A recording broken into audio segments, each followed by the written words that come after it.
Hello, and welcome back to Sharing a Chapter a Day. This is Do, Ra, me, and today I will be reading Chapter 75 of Engagement in Peril by Dara Ado Sok. Chapter 75 is titled A Thanksgiving to Remember.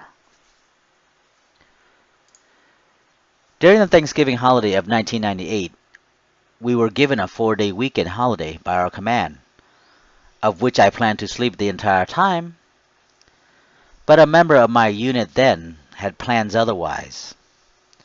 John begged and pleaded with me to drive him and a friend of his, who was a Marine, to West Virginia for the holiday to see and visit the Marine's family, and since I was the only one that had a car available on and about the vast base of whom they knew, so I was asked to do them that favor. Now the Marine, well, his name was Codwell. I was hesitant at first of their request because I didn't know the Marine too well, and it just didn't seem right for me to drive a stranger across state lines and such. But somehow they managed to convince me to drive them there to West Virginia.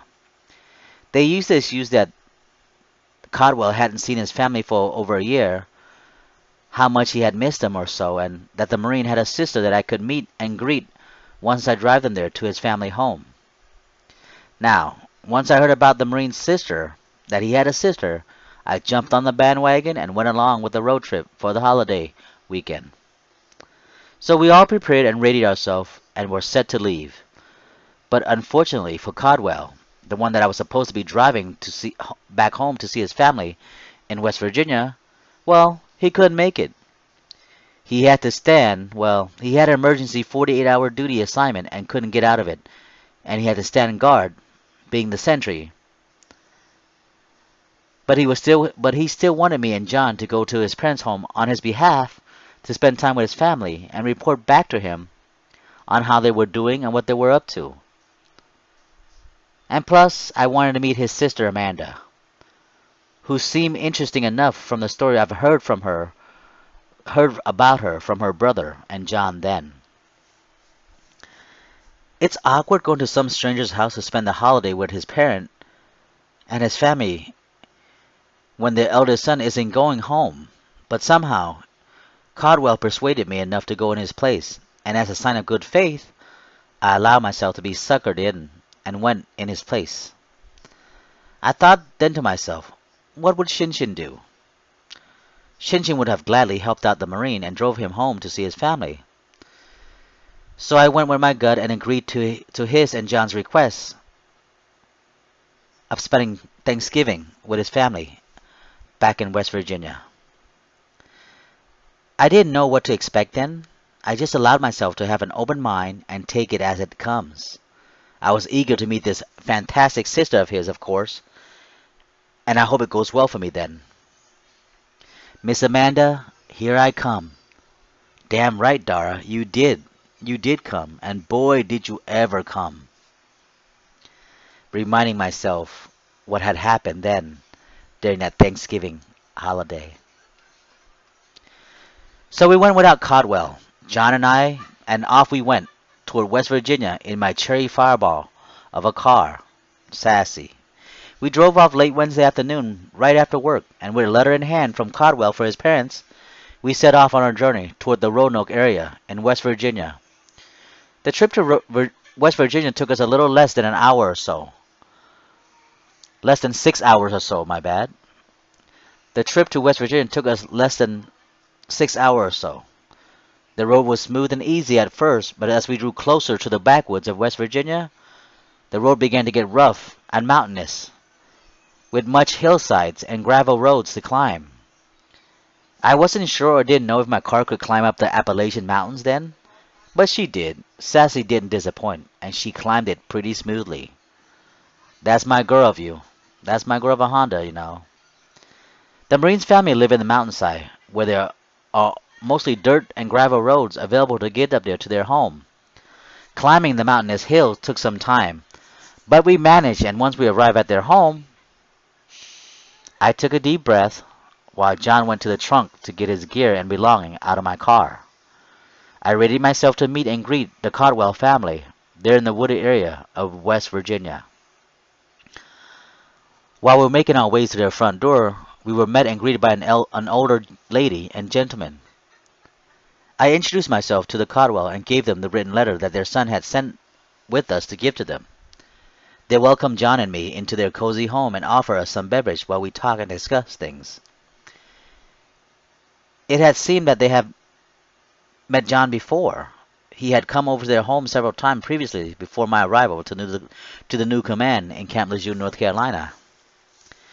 We sat quietly while they read the letter that their son had sent. Afterward, they said, "Welcome to our home, and we are glad you guys came in place of our boy." They were good people, very pleasant and very giving. Although they didn't have much, they shared what they had and made us feel right at home. I was overwhelmed and overjoyed to have met these fine, humble people. I was honored to have met such folks. There I was, lost in the soggy woods of West Virginia, staying with strangers, staying with total strangers in their cozy, humble home, and they accepted me in and treated me like one of their own family members. I was at awe about the situation that I had gotten myself into then. For some reason, people tend to take a liking to me. I can't say what is it about me, but they do. I'm not sure if my good nature or is it because of my sympathetic stories. I'm glad they took me in, and I am happy all the same about the situation. While in their home we talked. I told them about my name.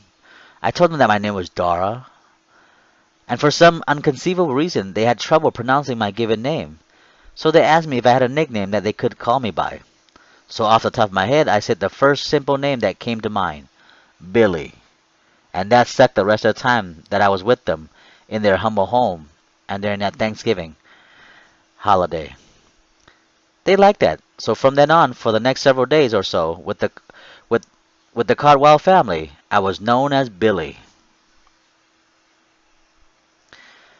I was told that I can call the Caldwell parents Mama Darlene and Papa Joe. I happily obliged, and it was nice being able to call someone else's parents your own. And I could picture myself being one of their kids. They asked me where I came from, and were surprised to hear that I came from California. They had thought I came from the Philippines or somewhere else based on my tan skin and almond eyes that I had. And they were even more surprised to hear that I was born in Cambodia. They didn't know where that country was or even how to spell it. So I told them of my horrendous upbringing and how I came about to reside in the United States over a dozen years earlier and how I came to learn the English American language. They were amazed that I spoke really well and had no particular accent whatsoever that they had told me. It was different for them. Although they were born and raised in the United States, they grew up in the East Coast mountainside area. They had a mountainous accent, a mixture of country and southern backwoods slur about them. Nonetheless, they were fine people with good and decent heart. I was glad that I had the opportunity to meet these humble people and was happy that I came along for this holiday trip away from Camp Lejeune, North Carolina. God knows that I needed time to relax my angry, wandering mind then. While staying in their home, I met their youngest son. His name skips my memory right now. He was in the eighth grade then, at the time. He was very tall in height and large in stature for his age. He had a baby face though, and talked with a strong country accent. He was cool and very helpful. He showed me around his home and area. He talked about the lakes nearby where they pail and pump fresh water from and showed us how to crank up the generator when needed to get electricity from. That night and the rest of the time there, John and I slept downstairs in the basement with the youngest son who had a bedroom down there. John and I had our own couch to sleep on. So we just hung around the house that afternoon, shooting the breeze. About 3 hours or so later, I finally met their one and only daughter. The main reason why I came here in the first place was to meet this intriguing person that I had heard about. Amanda Caldwell walked into my life through her family's home front door after spending several hours visiting friends earlier that day in the Roanoke area. Once she walked in, she smelled like freshly baked cookies. Smells of angels. I had thought to myself that then, and for the life of me, I wasn't able to take my eyes off this fine girl.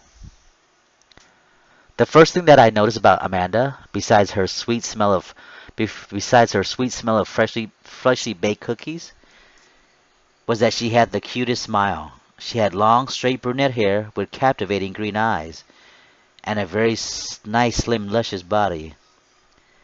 She had a very nice set of cozy sea-size bosom as well that were hugged and held nicely against a very lucky lace bra inside a gray horizontal striped sweater that she had on that brisk autumn afternoon. Thinking to myself then, boy oh boy did I get lucky. There is a God, I had thought to myself then. I was all smiles then, and rated myself for introduction with this good-looking, interesting young lady in front of me. In joyful bliss I had told and prepared myself then. I stood up from the kitchen table as she walked toward her parents. She then waved and say hello to everyone. She smiled and said hi to John, and he said hello back, and then she slowly turned her entire self toward me. Where our eyes met, she genuinely uttered, "My name is Amanda. How are y'all doing?" "Hello, just fine and dandy," I replied. "My name is Dara, but you can call me Billy." She gave a little giggle and questioned, "What's that?" So with very little hesitation, I quickly stated, "Oh, that's what your parents are calling me now since they have trouble pronouncing my real name." "Oh, okay then, Billy. Billy it is. You look like a Billy." With her eyes wide and captivating, she laughed and warmly commented on my so-called nickname then. She sat at the table with us while Mama Darlene told her why we were in their home in the first place, about how her brother couldn't come because he had an emergency watch duty assignment, and what we had brought from him for the family. Afterward, Amanda welcomed us to West Virginia and her home and told us that she showed us around the area later on. I thanked her for her good gesture and offer, and happy to have met her then. Amanda seemed pleasant enough. She was cute, had a great body, and very friendly to a total stranger like me. Well, I guess we were not strangers anymore since we would introduce ourselves and knew each other's name now. Lost in thought, I pictured myself being with Amanda. Of course, sexually involved. That's all I ever thought about. That's how I always think then. Well, I still think that way nowadays anyway. There you go again, Dara. All you think about is fucking something, you stupid son of a bitch. Get your dick out of your head, and for once in your life, when you meet the opposite sex, I'll say that Amanda is quite lovely and oh so tempting. She would be a wonderful catch. I would gladly have wet dreams over her as well. Lucky you, Dara. I wish I could have been there with you to meet and greet Amanda Caldwell then. Several hours passed since we got to talking, and night had befallen the wooded area, and dinner time was drawing near. So Mama Darlene and Amanda went about preparing dinner in the kitchen while the rest of us continued on with our talks, conversation, and comments. Papa Joe asked me how his son had been doing and if he had gotten into any trouble there on the base. I told him that his son was doing well, and he seemed to be a model Marine in and on the grounds of Camp Lejeune. Mind you, I didn't know much of Caldwell, so I just said the nice and decent thing that came off the top of my head. That his son was punctual and attentive to the core value and their needs, and he was dedicated to his duties, and that's why he wasn't able to come here in the first place, because he was committed to serve his country and his assignments. I guess Mr. Caldwell knew that I was sugarcoating it, and no, adding it about his son then, but he was glad that I did. With a relieved smile, he thanked me for telling him that. I asked Amanda and Mama Darlene if they needed help with the meal preparation in the kitchen. They smiled and asked me to help set up the table with Papa Joe. While John and Amanda's little brother were in the basement shooting pool, Papa Joe and I happily obliged and went about doing our assigned task of setting up the dinner table with dishes, plates, utensils, napkins, condiments, and glasses with a pitcher of water for supper and during that brisk night. Within half an hour after that, the hearty meal was ready. Everyone was called to come and eat at the family table. At the family table then, and there were 6 of us that night, sharing the lovely family meal. For dinner, we had roast beef and steamed vegetable that night with some beef stew and some wild rice. The homemade meal was delicious. And while we ate, we talked and made some conversation about various things in general. While eating my meal, I noticed that Amanda, who was sitting across from me at time throughout our hearty meal, was looking at me in wonderment. So I would smile directly at her, and she returned the calming gesture. While eating and such, I asked Amanda what she did for her job, or was she going to school. She told me that she was studying nursing at a community college and that she was currently working at the elderly community home. I happily replied, "That sounds great," and mentioned that if she needed any help with her study, to let me know since I was and is currently working as a hospital corpsman, well, a combat corpsman, and I boast that I was pretty good with the medical terminology and hands-on procedure. Wink, wink. She smiled and said that she would take me up on that. I got intrigued from the sight and knowledge of Amanda then. This girl was amazing and so dedicated to her family, so humble and such lovely good-natured heart I saw there in her then. I was hooked on Amanda from our first dinner together that night. I was determined from then on to get to know Amanda more in depth. This I had told myself internally. For some reason, I seemed to be very interesting to the Caldwell family then. They wanted to know everything about me and at times would be sympathetic or remorseful of my past histories and adventures. They told me that they had never met anyone like me and was thankful that they had the opportunity to do so. I told them that I really appreciated their hospitality and was grateful to have met them as well. After the meal was done, I helped move the dishes and utensils to the kitchen sink where Amanda and I stood side by side. While she washed the dishes, I would dry them. While we busy at our tasks, we made small talk and such. Amanda told me that it was nice of me to help her with the dishes and that it amazes her that there were still guys like me out there nowadays. I giggled and with a warm, friendly smile, I told that it was the least I can do, being given a place to stay and being able to spend the Thanksgiving holiday with them, being fed with, and also being spending time with her and her family. It was I who should be thankful for having met her and her family then. She sincerely smiled back and gave me a warm, agreeable nod in appreciation. Once the dishes were done, Amanda and I dried off and walked toward her parent, where they were cozily nestled up beside a fireplace where Papa Joe and Mama Darlene giggled while making small talk amongst themselves in front of the warmth of the fireplace. Her parents then invited us to have a seat and warm ourselves by the fireplace as well. Amanda and I sat beside each other on their living room couch. Our hands slightly touched as we gazed silently at the roaring flame that warmed the entire living room. The atmosphere was filled with silence. No one spoke. We calmly breathed, allowing the heated flame to warm our chilled bodies then. Only the sound of the flame crackling against the burnt wood popping every few seconds or so echoed through the upstairs space. Her brother and John were back downstairs in the basement shooting pool and watching television. It was nice then. I don't believe that I had done this sort of things before, sitting and chilling in front of a nice warm fireplace. No words were spoken, just the enjoyment and warmth of friends sharing empty time together then. After a while, Amanda excused herself and asked me if I wanted to take a walk with her outside around the area. I hesitated at first. I looked in her parents' direction, seeking for permission and reassurance. They smilingly nodded their head up and down, no, allowing me to go, gesturing and telling me to go on ahead with Amanda. So with their confidence and approval, I stood up and quickly made my way toward Amanda and quickly told her that I'll be right back.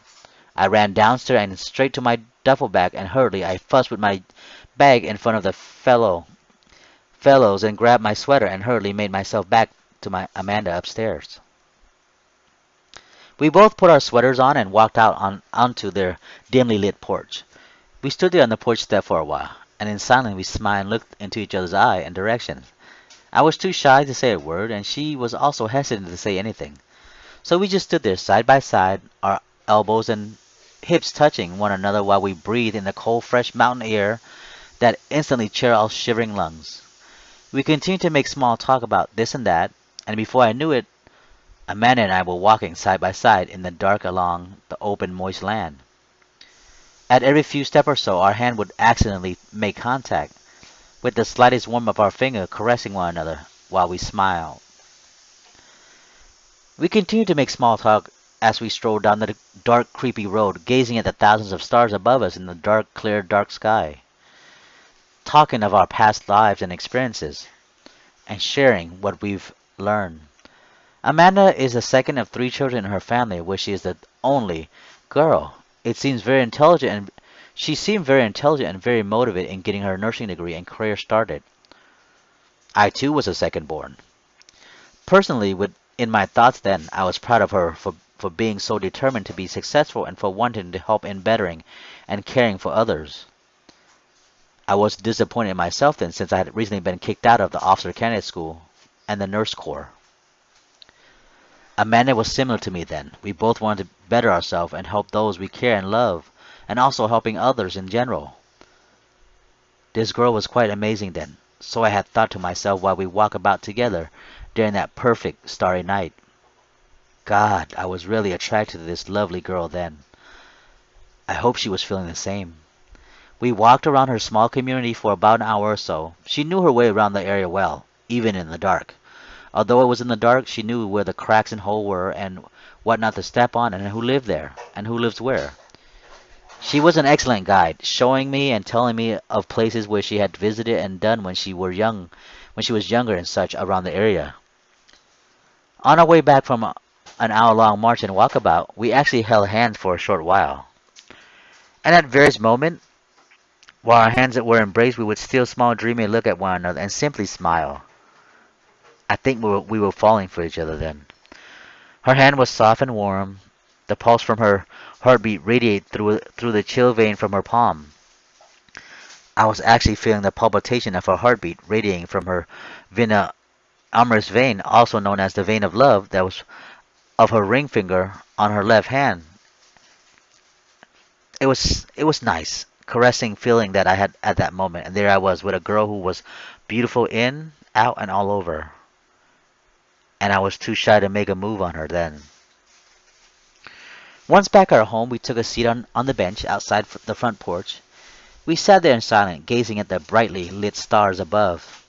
Still side by side, we leaned against one another's shoulder, her head slightly resting against my right shoulder, which brought a warm, tingling sensation to my insides, and I warmly smiled in comfort from her nice gesture.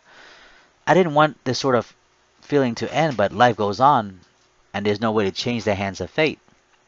We sat there for about 40 minutes or so before we departed and went to bed that nice, cool, dark night. She had asked if I had a girlfriend or two back in California then. And I told Amanda that I did, and that she was on the other side of the country, and that we don't really talk much then since I was here in the East Coast. I was honest and open with Amanda that night about benevolence. I had no shame that I was attached to someone else. I was living for the moment, and that's all I can do. In actuality, I was more in love with Shinshin than over anyone else. Before we returned to her house in silence, we warmly hugged each other good night on the porch in front of her front door, underneath the heavens above, and away from the sight of her parents. I didn't want them to think that I was taking advantage of their only lovely daughter then. Amanda's hug was warm and comforting. Her warm, ample bosom nicely pressed against my chest that brought a cozy feeling to my body that caused me to hold her a little tighter as we continued to hug. The hug lasted for several seconds, but seemed like an eternity. It was one of those memorable hugs that will last a lifetime, and I cherished that moment we spent together.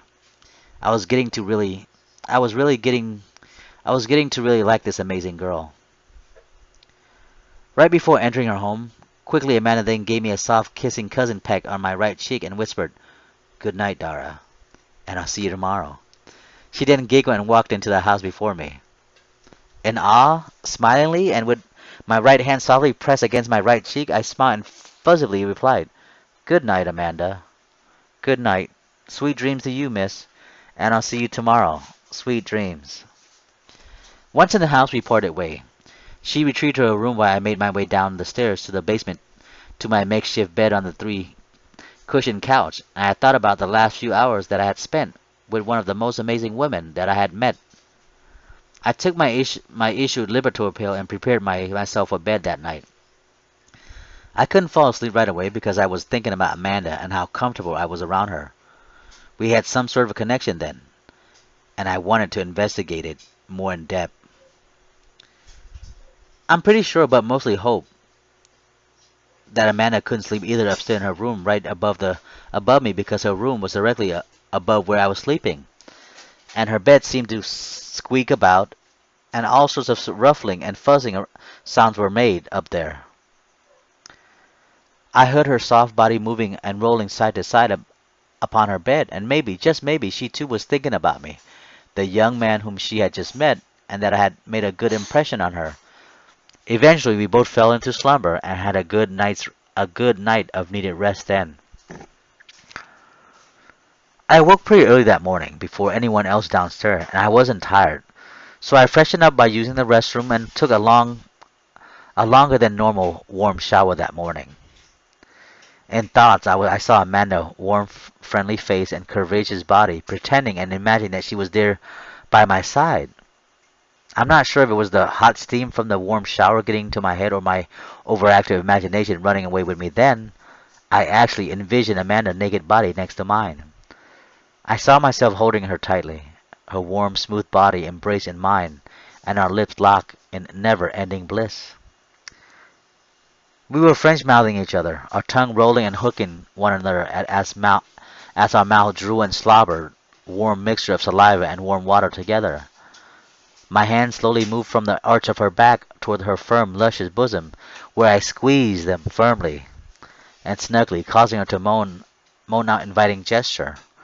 Her warm hand moved down alongside my hip toward my already erect penis, where she yanked at it firmly with her left hand, jerking her hand back and forth, causing me to be more aroused.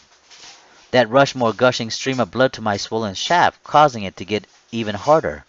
From there I dropped my head down and buried my face between her mounds and began to nibble and suck upon her wet, heavenly valleys. As I devoured and took her bosom into my mouth, I savored every little bit of juice that oozed from her every pores of her firm bosom. In my thoughts she moaned and squealed for more. While the water drowned me in its warmth and still with my eyes shut, my imagination continued.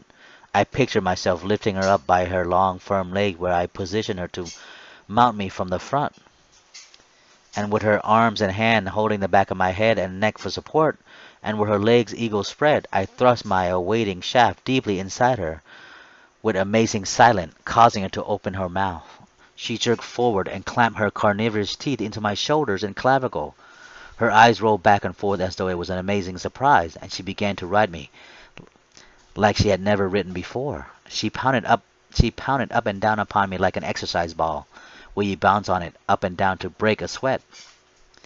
Still with the warm shower covering every orifice of our sex body, she moaned, louder and louder, egging me on to thrust into her harder and harder. While lost in my imagination and sinful thought, and I couldn't hold it any longer, I climaxed and ejaculated all over her brother's shower stall. I finally awoke from my lost thought, and was now tired from the sexual imagination of me and Amanda going at it. So still with the warm water running about, I cleaned the area around me that I had stained with my man juice. I commonly laughed and smiled about what had just happened in the shower. I was overwhelmed with sexual urges and thoughts about Amanda then, and I hoped to release it in one way or another. And I was glad that I had gotten it over with that morning. A new day began, and I would probably hope that I would spend it with Amanda again. After showering, I cleaned up and got dressed and went about watching the morning news, while I waited for everyone else to wake from their long slumber that early, brisk November morning. About an hour later, Mama Darlene's voice came down from upstairs above, echoing, "You boys come up for breakfast now." I smiled and looked at the other two fellows, who were still fast asleep on the couch and floor, so it was just me. "Okay, Mama, I'll be right up," I replied. I then made my way upstairs and was consumed and overwhelmed with the smell of the prepared breakfast, the strong essence of Folger's coffee steamed from a charred silver kettle, the sizzling sausages and eggs over the heated stove, with homemade hash brown and gravy stewing in a pot nearby, and the fluffy pancake awaiting in a large platter on the dining table. "Good morning, Billy," Mama Darlene sincerely uttered, and with a warm, friendly smile I replied, "Good morning, Mama. That smells good. And happy Thanksgiving morning, Mama." Aw, that's nice of you, Billy. And happy Thanksgiving to you. Now take a seat, Billy, and I'll bring you some breakfast. Now you want coffee or orange juice? She eagerly asked. Orange juice, please, I replied. She then made her way toward me with a plate of eggs, a plate full of eggs, sausage, hash brown, and a pancake, and a large glass of freshly squeezed orange juice, and set it in front of me on the table. The food looked and smelled delicious. Without hesitation and sincere thank you and appreciation, I went about devouring the finely prepared meal. I had a swell breakfast meal that morning, more delicious than and tasty than any other meal I had had in years, and of course, I usually don't eat breakfast. While I was eating away, Amanda walked through the living room toward the kitchen. Still half asleep and in her soft cotton white pink pajama, she looked ravishing, her long dark brown hair all bunched up in tangles, her smile warm and inviting, and her dime-sized round nipple erect, protruding from her top because of the morning chill. As she got closer to the dining table, I stood up, and with an awe and with a wave, I said, "Good morning, Amanda. How was your sleep?" "Good morning, Billy. I slept pretty good. Thank you for asking. And how was yours?" she warmly questioned back. "Good as well," I shyly replied because of what had just happened in my morning shower. I then helped her sit down by pushing the chair inward under her bottom as she began to sit at the table next to me. "Thank you. You're too much, Billy," she jokingly and smilingly commented. "See, Amanda, Billy is such a gentleman," Mama Darlene giggled, commented from afar as she watched me help her daughter sit down at the table.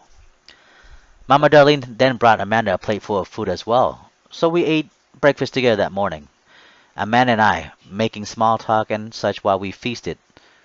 During our conversation, Amanda invited me to spend the day with her if I wanted to. I happily agreed and asked Mama if it was all right with her that I spend the day with her daughter. She assuredly shook her head in agreement. After several minutes passed, everyone else made their way to the breakfast table, and we all had breakfast together that morning, just like a family of six at the family dining table that morning. We all enjoyed breakfast and enjoyed each other's company that morning. After breakfast, I helped clear the plates, the dining table, and set them in the sink while Amanda and Papa Joe washed and dried them. While they were doing that, I was downstairs playing pool with the boys. After half an hour or so, and after freshening up and putting on her her daily face, Amanda came downstairs to grab me to go with her into town. She also invited her brother and John to come along for the trip. I offered to drive everyone into town, and we took my car on the trip into the nearby town. John and Amanda's brother also came with us. We drove for about 40 minutes or so and ended up at a gas station where one of Amanda's friends worked. So we just hung out there. We went inside to find a bushy, bearded guy smoking illegal hash behind the cashier counter. It was Amanda's friend who was working that morning. We all said our hellos, greeting and shook hands. He then showed us around in the mini mart and gas station. We hung around for a while, smoking and talking. No, after his shift was done, he then invited us to his family home that was several blocks away down the road. Before going over to see the bearded guy's family, Amanda and I stopped at a discount store nearby to get some toys for her friend's children who were minutes away from the store. We then went to see her friend's wife and children. Her friend had two little cute kids, a boy and a girl, who were running around the apartment chasing each other. Normal things that kids do. And it seemed that they had lots of fun, with no worries in the world, and all innocent like. The guy's wife was pretty cute. She had curly blonde hair with a nice friendly smile. She had several colorful tattoos on her arms of flowers, doves, and stars. We gave the kids the toys and hung around for a bit in their cozy apartment, making small talk and snacking on some chips and dip that her friend's wife had set out for the guests and friends.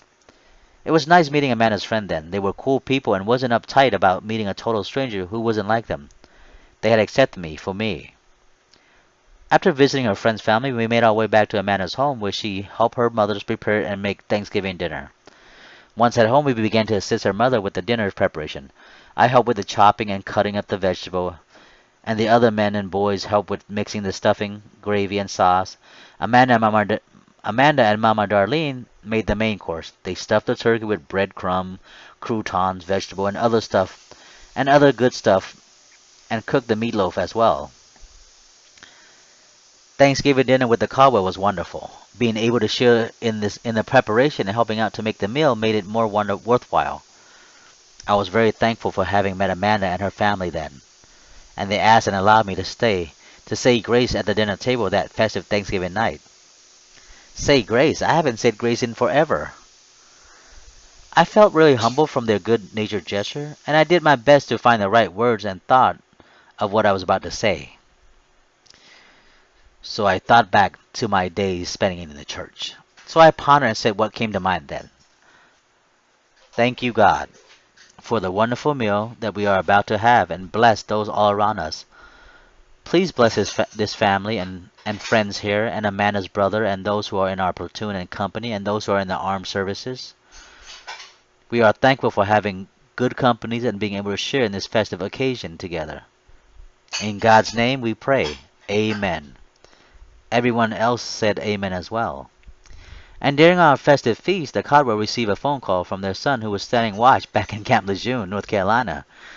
We all yelled hellos and happy Thanksgiving to him, and he wished us the same and told his family that he wished he could have been here and jokingly hoped that I am and John were good replacement for him. John and I told him that we could see him tomorrow as soon as we get back base from out our trip out here with his lovely family.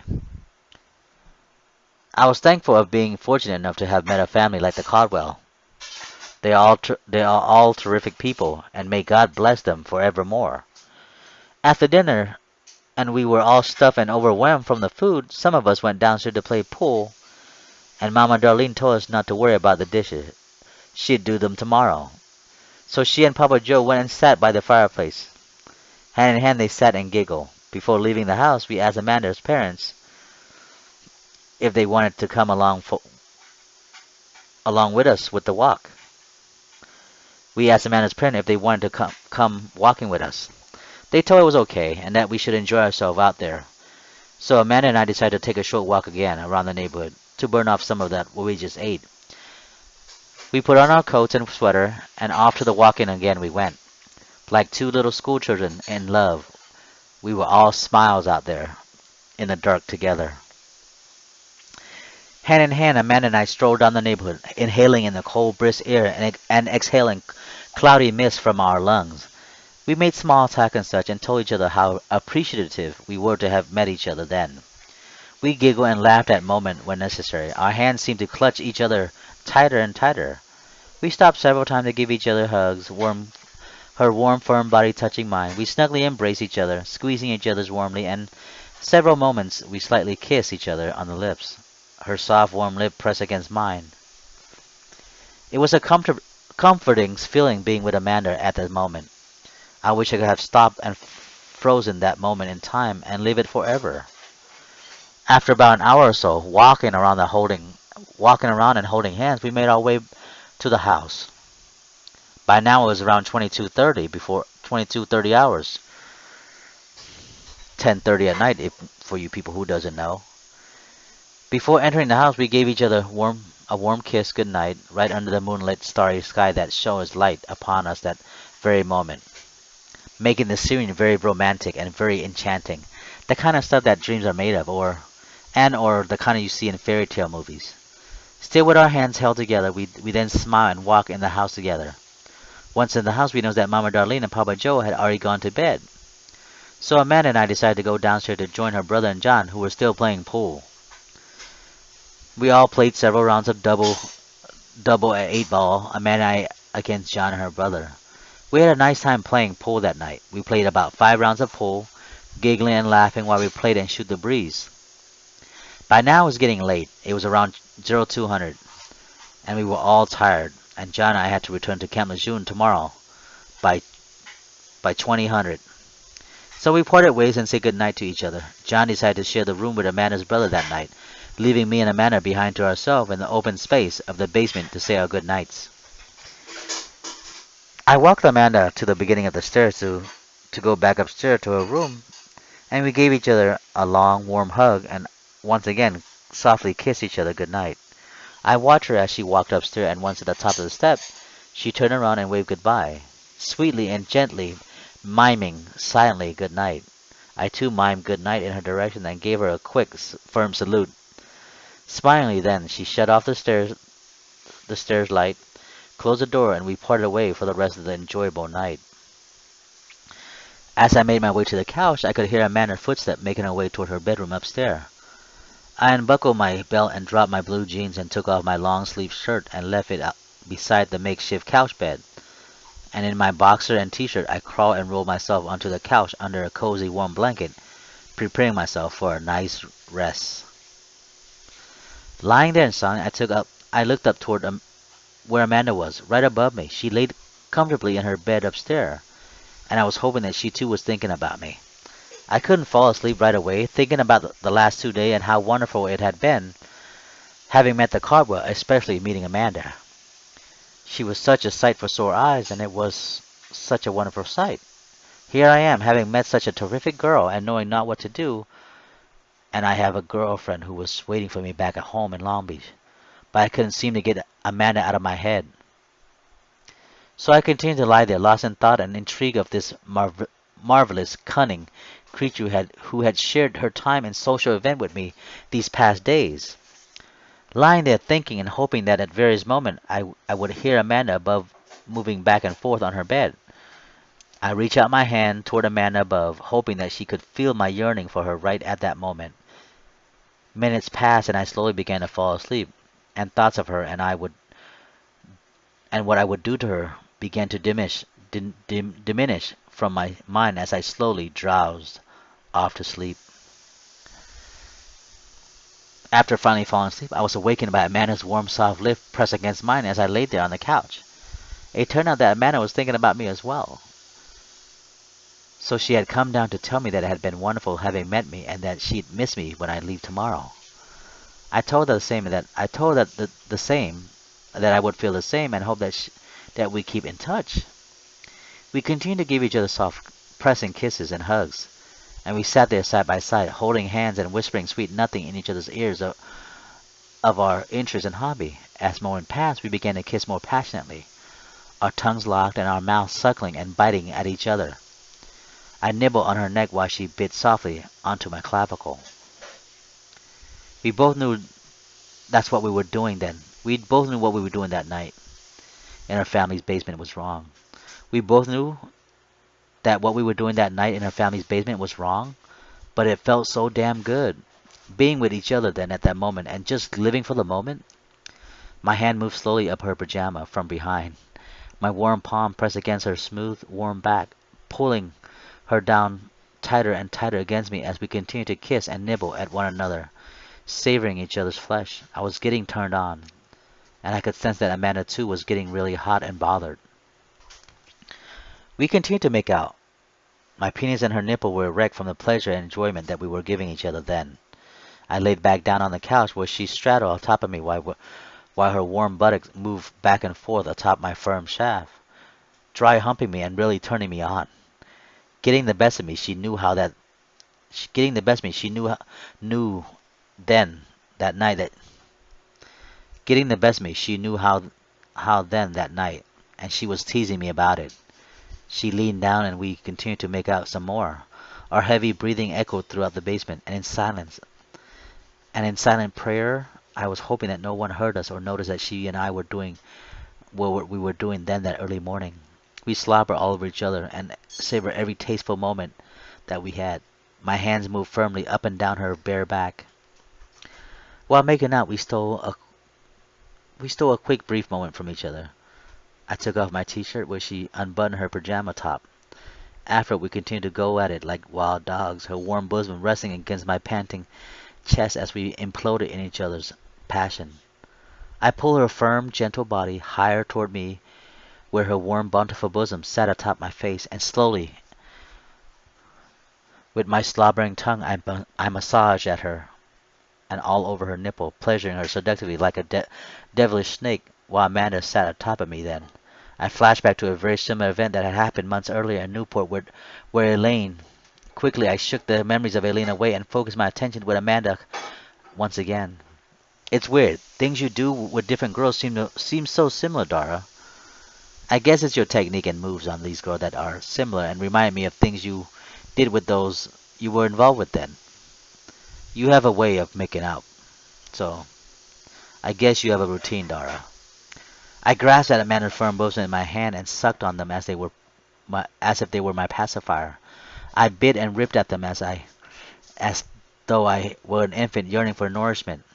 Amanda seemed to enjoy it. She would squirm and softly squeal at various intervals as I devoured her plentiful chest. Things began to get hot and bothered. Amanda's hand cupped and pulled at my penis and testicle, arousing me more and more. So while she stroked me up and down, I would bite harder into her firm bosom flesh, getting her to squeak and moan in fantastic enjoyment.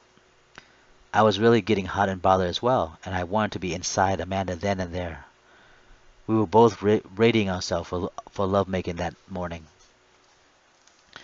While I ravaged her bountiful hills and valley, and just as fast as things had gotten hot and steamy, we were both brought back to earth. We were both brought back down to earth just as quickly, because we both heard heavy footsteps from above. It was Papa Joe's footstep. He was making his way toward the upstairs bathroom. So we stopped.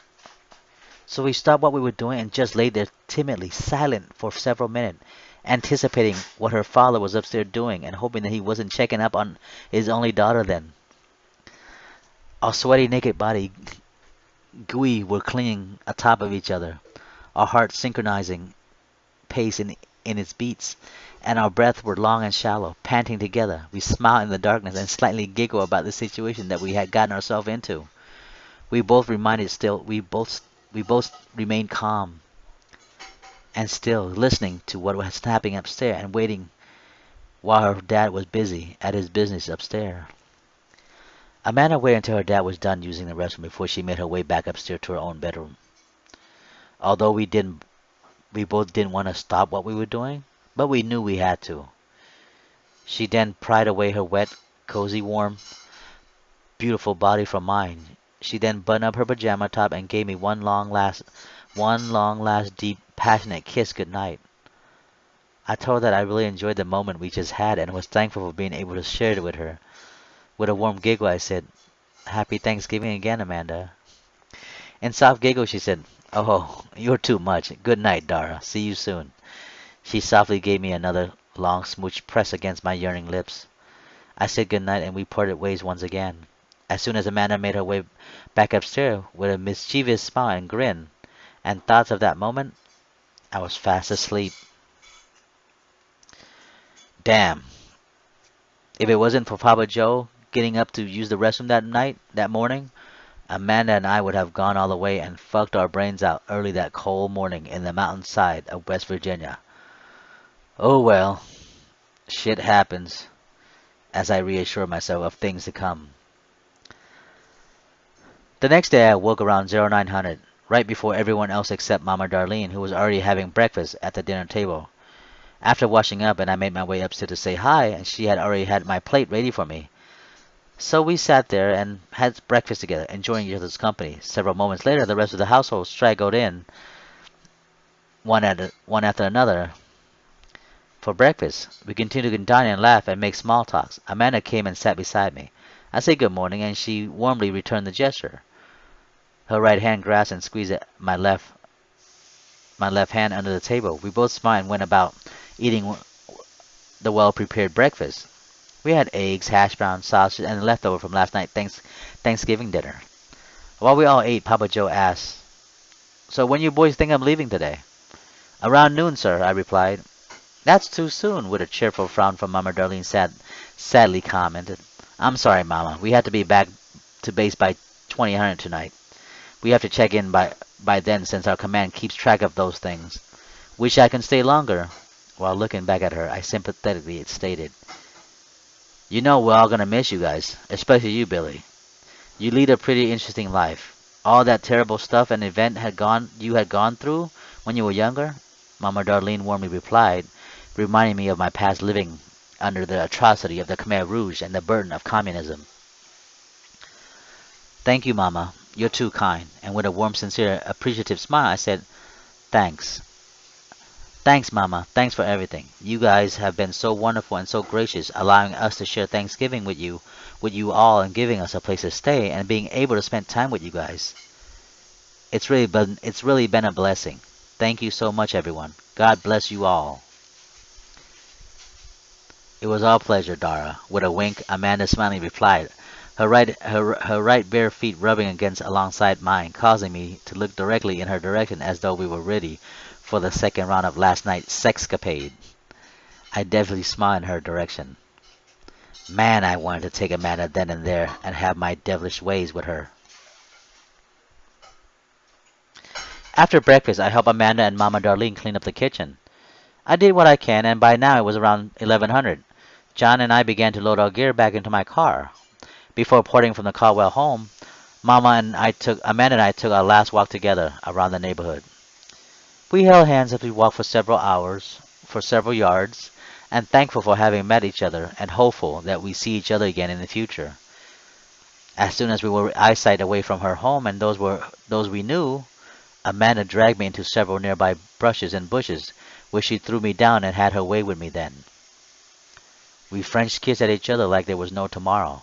She was atop of me, passionately throwing herself at me.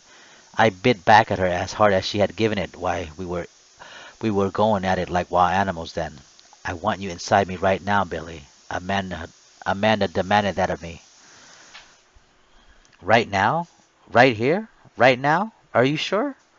I surprisingly and excitedly questioned Amanda. Yes, yes, right now I want you to incite me last night, Dara, she quickly and deftly replied. Now? Now, not one to disappoint a request of a demand from a beautiful damsel in distress, I went about pleasuring her. I yanked up her blouse and bra. I then began to suck and teeth on her large, luscious bosom while she dry rubbed my penis up and down with her free hand. She then unfastened my belt and unzipped my jeans and proceeded to pull them down to my ankle while she undressed herself as well. She quickly took her left leg out of her tight blue jean, and with my shaft ready to explode, she pulled aside her pink lace panty and mounted me as though I was ready. I was ready, as though I was a ready bunking horse. Her warm womanly lips engulfed my shaft as she slid me slowly into her wet, moist orifice. Amanda rolled me up and down, tightening her clitoris every so often, causing me to moan for more while she moaned and murmured in ecstasy while we both were fucking there on the cool, wet grass. She pounded on me like a wild animal then, at times inflicting sharp, pleasurable pain at my pelvic and hip bones.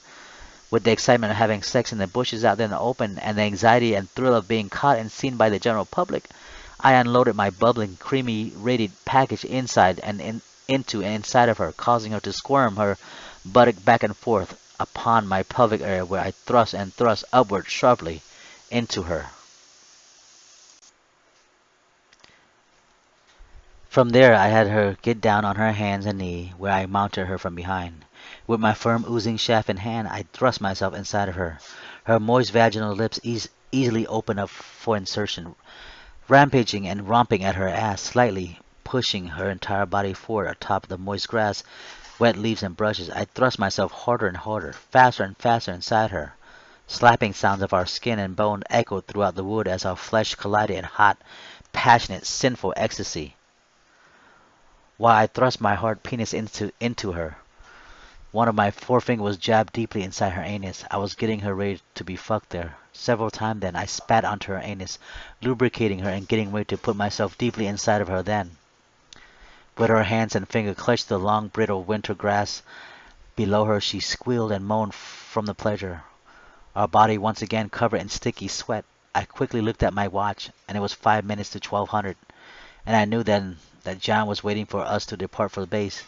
But this was too good. I was really enjoying myself, and Amanda was really enjoying herself, and I'm sure as hell didn't want to disappoint her at this very moment, nor do I want to prevent my own pleasure. It was so damn good at that moment. Then we kept on fucking each other brains out that moist, cold earth. We kept on fucking each other's brains out on that moist, cold earth. Once her ass was lubricated and ready for my entry, I pulled in and out of Amanda's open orifice, exchanging between the two holes. I was taking turn at her anus and her snatch while mixing the two with various juices, dirt, and debris that we both had gotten ourselves attached to and into during our fantastic pleasure that morning. Once again, after thrusting so hard and so fast, I unloaded my once holy minion inside Amanda's warm orifice, and as some of the white creamy white fluid slowly oozed out of her slightly open warm snatch, I then pulled out and leaned my face down toward her buttock, where I began to eat away at her inside. I licked and sucked on her wet, ravaged pussy while she moaned in pleasure. Afterward, she then turned around and we 69 each other for several more minutes, while she sucked and sucked at my package. With my face buried and drowned inside of her hot, moist snatch, I licked away my tongue. I licked while my tongue rattled, and I ate and swallowed away at her hot, moist, raw clam. We sucked and sucked at each other until we both unloaded all over each other's face once again, with oozing, gooey leftovers. Her sweet, creamy liquid oozed into my mouth as I sucked her dry. She too sucked me to the bone. I came in and all over her face and mouth then. By now we were dead tired, so we laid there, butt naked on the cool, moist grass for several minutes next to each other, slowly regaining our energy. Once some of our energy returned, we got dressed and cleaned and dried ourselves off with the inside of our shirts. Once we looked decent and presentable to the waiting crowd who was wondering where we were, we slowly made our way back to our house to join with everyone else who was waiting to say their goodbyes to John and me. Amanda and I were all smiles then. Once there, we both apologized and told everyone that we lost track of time, so everyone hugged each other with their warm goodbyes.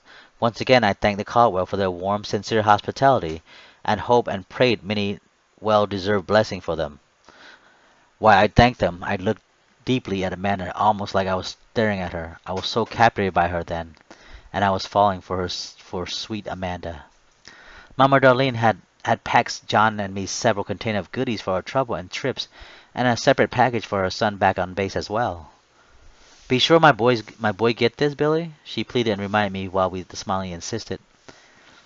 Yes, Mama Darlene, I surely will, I sincerely replied. While John waited inside my car, Amanda and I hugged our last goodbyes. We hugged snugly for a few minutes or two, and with a quick kiss on the lips because her parent and brother were looking at us as we parted way, I got in the car, we waved our farewell, and back to the military base John and I ventured off in my red Honda.